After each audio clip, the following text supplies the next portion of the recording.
Oh man, good morning, fellow sports fans. Welcome to the first ever installment of the Best of 7 Sports Talk Radio with your host, Seven Mitchell. What's poppin'? Appreciate everybody calling up this early Monday morning. Ready to get rocking and rolling. We got a lot to talk about. The NBA playoffs is definitely in full effect. Round 2, as we saw yesterday, the King has returned, so we got a lot to talk about. The Bulls versus the Cavs. Let me bring on one of my co-hosts representing the South out in Charlotte. We got J.O. on the line. J.O., what's poppin'? Yo, what's poppin', man? Good to be here at this first annual.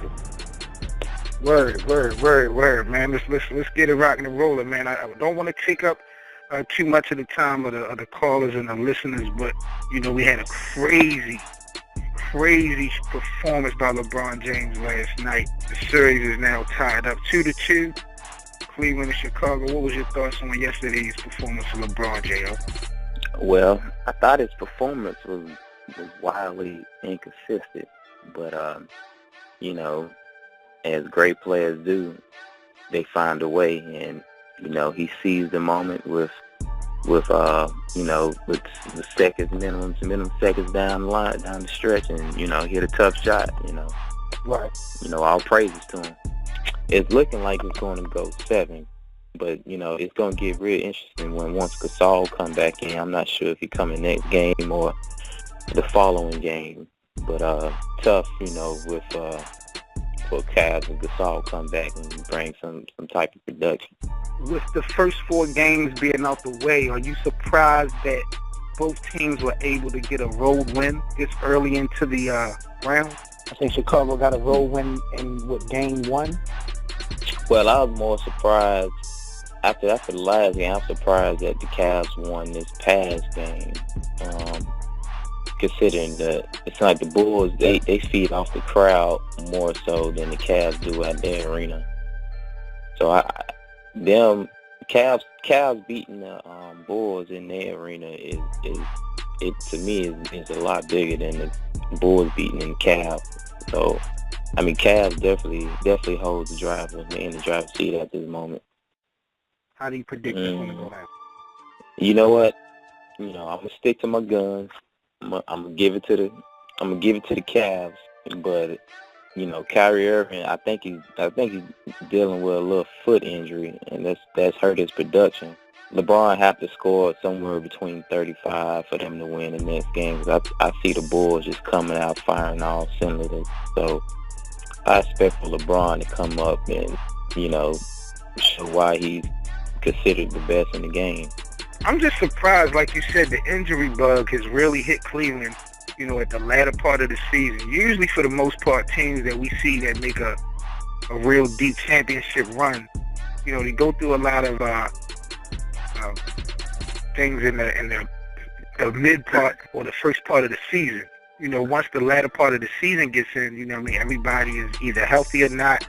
You know, everybody's kind of locked and loaded. We now have Kyrie struggling, you know what I mean, with an injury. Kevin Love is out. Shumpert, I think he's playing hurt. So how surprised, I guess, are you, you know what I mean, for Cleveland to be at this point matched up 2-2 in the second round against the Chicago Bulls and still deal with injuries, including one of their big 3 out for the whole round? You know, you got to look at the Bulls. You know, Gasol has been playing injured. And it kind of, you know, even it off with the Love situation. I'm sort of surprised of the play of Derrick Rose. I didn't think he would like just clearly just outplay Kyrie over like to the point where it's not even a matchup after it's not even close. He getting crazy. Definitely. It's to the point where Kyrie not even guarding him. I believe the foot injury may have something to do with it, but he has taken all his confidence away from him. And that's. Are you willing to say with Kyrie that it's more the foot injury rather than the lack of experience in the postseason? I'm gonna tell you what it is. It's his first year playing with LeBron, and I think it's just him gelling with LeBron in the playoffs. You know how Wade and LeBron, their first year in the playoffs, although they made it to the finals, it still was they still wasn't gelling the way they supposed to. And I think with Kyrie, he just accepted the fact that his foot hurt, and LeBron just been dominating the ball. Like, I haven't seen LeBron dominate the ball like this since his first stint with the Cavs. I think playing in the East also plays a role in that, J.O. You know, even back to, like you said, with Miami, the Heat in Cleveland, when you got a conference like that, they're not that, I'm not going to say talented, but record-wise, we know that they are not the best conference. So it does allow a team to kind of learn how to gel and at the same time win games.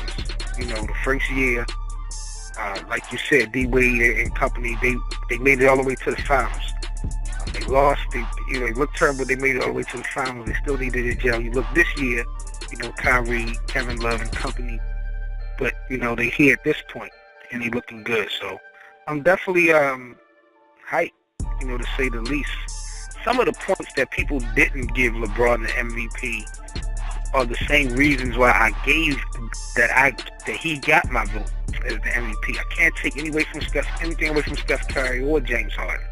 But I just felt like LeBron with, you know, Cleveland, the franchise last year was 33-49. Come on a new team, you back home. They already have a star in Kyrie Irving, who's the floor general, the scorer, the everything of the team. So it's a big question on how you guys are going to gel.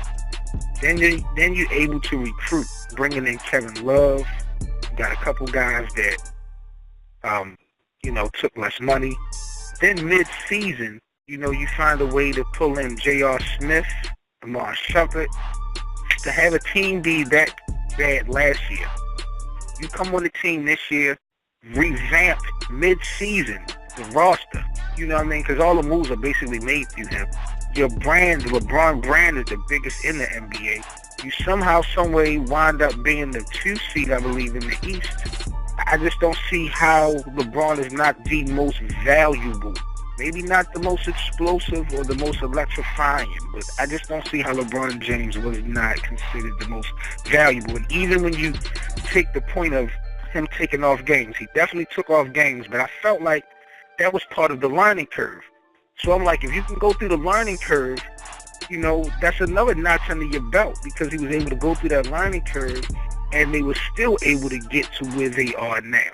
So, you know, those are some of the key points that I felt people were, you know, going against LeBron. I was kind of using that, you know, in my debate, feeling like he should have been the MVP because I felt like he was the most valuable. Steph Curry, Golden State, they were in the postseason last year. James Harden and the Rockets, they were in the postseason last year. Westbrook, the Thunder, they were in the postseason. You know, Cleveland was just, they haven't been popular since LeBron left. I think we're going to go ahead and start with the best of 7 at 9 o'clock a.m. every Monday, Wednesday, and Friday. It's 9 o'clock a.m. Eastern, 347-989-8102. This upcoming Wednesday, we're going to go ahead and lock in with the remainder of the Eastern Conference, which will be the Washington Wizards and the Atlanta Hawks. They are going back and forth in that other round in the Eastern Conference. So we're going to touch base on that this upcoming Wednesday. J.O., you got any final thoughts before we go ahead and wrap it up for today? Oh, yeah, definitely. Looking forward to Kerry to have a monster game tonight. Indeed, indeed. Well, sports fans, y'all be safe. 7 Mitchell here. We will be back again Wednesday morning, 9 o'clock a.m. Eastern. Best of 7 Sports Talk Radio. Y'all be good. We out of here.